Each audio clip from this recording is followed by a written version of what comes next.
Another update, Alexa ilakad sa kanyang IG post, bago lang ito.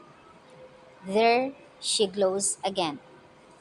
Nag-react naman dito si Rox Santos, Liza Andalio, Pati Yap, and iba pang mga celebrities at ang kanyang malalapit sa puso mga kaibigan. Glowing and the light, spell freshness. Let's glow and let it glow. Always looking fresh and glowing. So pretty. The glow and when you know you're slaying life in love, sexy and gorgeous baby Lex.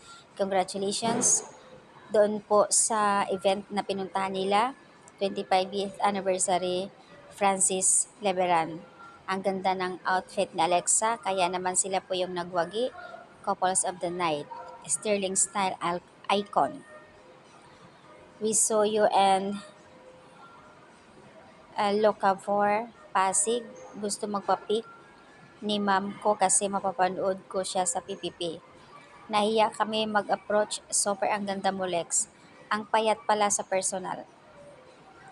Baby girl and the Thai makeup looks so good.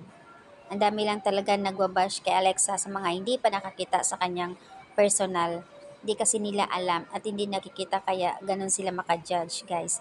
Pero yung ibang mga netizens na nakita na mismo personal sa Alexa, talaga ang ganda.